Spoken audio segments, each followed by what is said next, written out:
Right now, we will be talking about the ways in which a business is supposed to conduct itself professionally, responsible, and in an ethical way. Now, the first point that we are going to talk about 7 to 8 points. Now, the first point that we are going to talk about, business decision and action must be clear to stakeholders. So the business is not supposed to conduct or to do any decision without involving the stakeholders. Then our second point, the business should be accountable, responsible in their decision. You will be held responsible. And the third point, the business supposed to hire honest, trustworthy accountants, financial officers, those who've got a good credentials. You are not going to conduct or to be involved in a business with someone who's got a bad name. It's the responsibility of the business to check. And then the other point, fourth point, the business is supposed to do regular timeless payments of check. The business is supposed to skip tax or they manipulate the book so that they don't pay tax. Supposed to pay tax correctly. Son, I pay taxes. And the other point, the business is supposed to draw up code of ethics so that people they are guided in their working environment.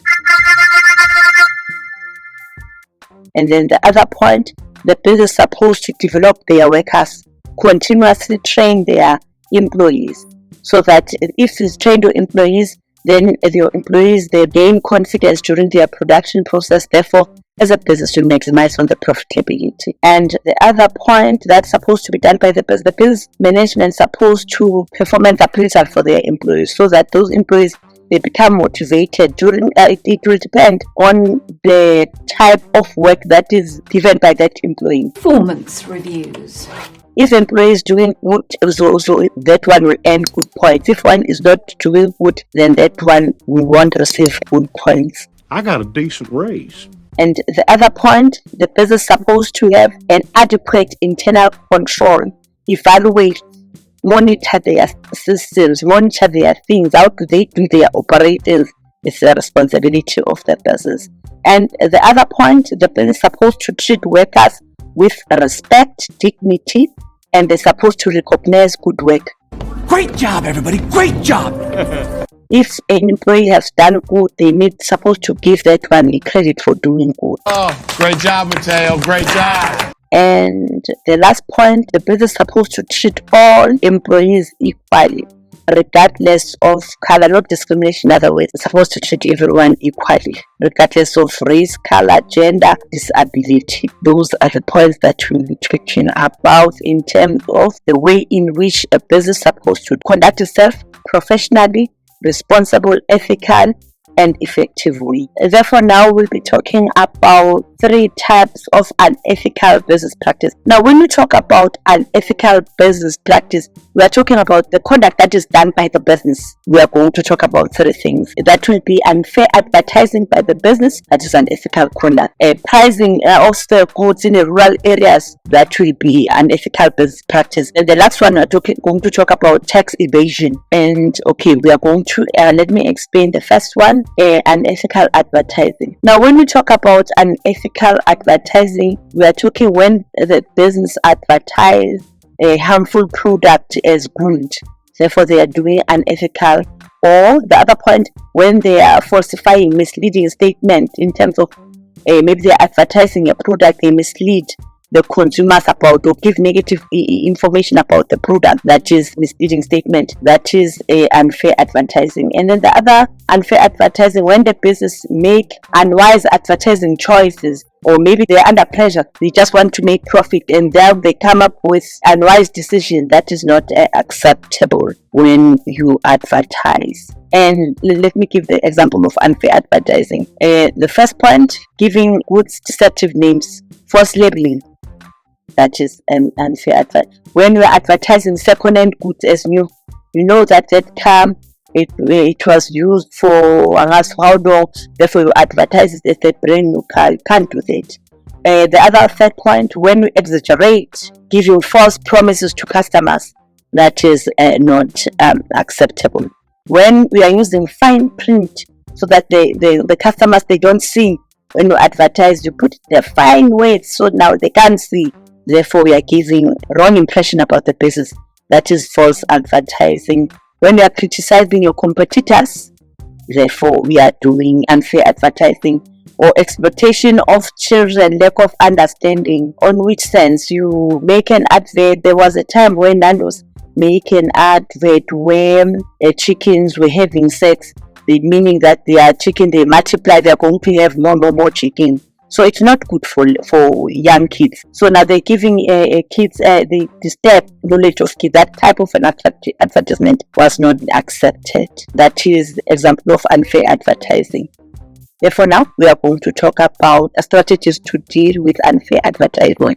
Consumers must report unfair advertising to Advertising Standard Authority. These are the regulators that deal with that enterprise who's doing unfair advertising. And then the other point, the business should be encouraged to keep their advertising fair in line with what the Constitution states. And the other point, advertising should be honest. Advertising should be done legally and not abuse customers. And during your advertising, there must not be a discrimination Allowed by the law.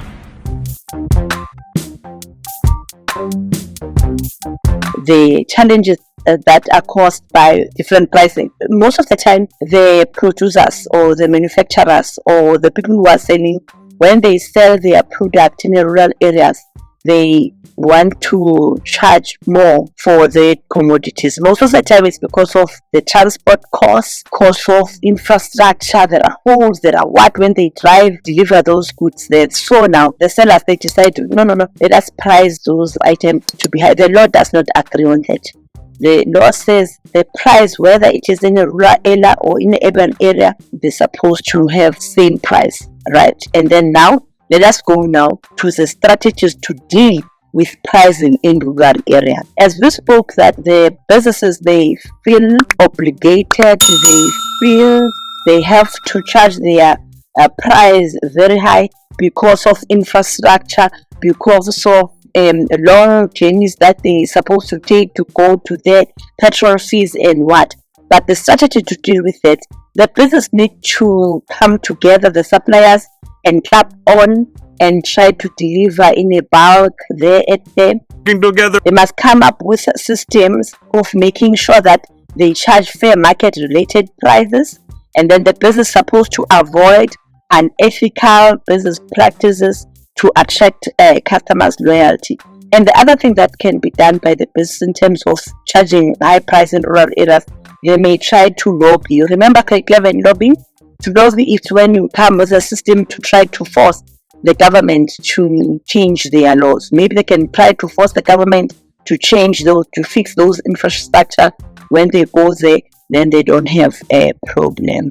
Therefore, let's go to the last challenge. It's tax evasion. Now, tax evasion, the business may pay heavy fines for evading tax. What is it? Tax evasion is when the business manipulate their books. They don't give SARS the correct amount of profit that they make. They give wrong information to SARS so that they charge their tax in a low scale because of that wrong document. So the business, they are not supposed to do that. The business is supposed to give the correct figures to SARS so that they pay the correct amount of tax. Then the strategies to deal with tax evasion. Number one, the business is supposed to submit the correct tax return to SARS. And then the second point, the business is supposed to disclose all the source of income that they've made. They are not supposed to hide certain information for SARS. And the third point, the business is supposed to keep abreast with the latest SARS regulations and tax laws.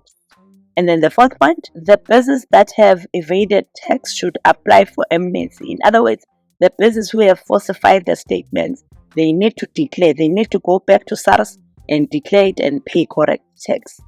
And the following point, the business should keep accurate records of income, of their financial status, of the transactions, so that they pay correct tax. That should be the last point under the strategies to deal with tax evasion. Therefore, now we will be talking about types of unprofessional business practice. The unprofessional business practice, those are the challenges or those are the problems that are caused by the individuals in the workplace. People. Now, we've got three as well. We've got sexual harassment, and we've got unauthorized use of fund and resources, and then we've got abuse of time. Now, when we talk about sexual harassment, we are talking about sexual gestures that are not welcome by the reception. If you are going to conduct yourself sexually with someone, as long as that individual is not happy about, we record it as a sexual harassment. So the affected party may stay away from work because of that sexual gestures, and then the business can lose female employees because of that. They know that if you work there, they will expect you to go on the other room. No, I'm not going to work there. I'm resigning.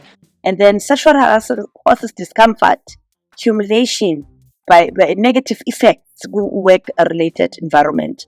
And then the victims of sexual abuse may be traumatized, may be emotionally disturbed during working time. And the fourth point, the affected party, it's normally reluctant to report the accident. They feel at times it's their fault that conduct happened to them. So now let's talk about the strategies, how to deal with sexual harassment. The first point, the business is supposed to educate their employees about sexual harassment. And then number two, there must be policies that are there on hand that are continuously given to the employees. And then the third point, the business is supposed to implement internal complaints and disciplinary measures against the people who conduct that. And then the business is supposed to ensure that there is a compliance with law in terms of business code. And then the other point, the business is supposed to ensure that all employees are familiar with code of conduct. And then let us go to the second challenge. The second challenge that we are going to talk about, it's when people, they use unauthorized funds or the resources. The one is not supposed to, for example, a person take a police van and go and make groceries using the resources of the state. It's unauthorized use and resources of the state. So now in a working environment, people are supposed to be given a right to use the resources. Point number one, fraud increase the cost of doing business. It fraud. So now if there's too much fraud, therefore the business is going to lack competitiveness against other businesses. The other point, it will discourage the investors as fraud and corruption increase the risk of investment. Now, the last point, the business can experience losses due to unauthorized use of funds and resources. Now, let's talk about the strategies to deal with unauthorized resources and funds. The business is supposed to conduct regular audits. And then the second point, identify the risk area where it is vulnerable for one to conduct that. They must try to deal with it. Educate the employees about the impact of their conduct, and then they need to implement or introduce fraud prevention strategy, and then the business is supposed to limit the number who's got an access on the business funds, business assets.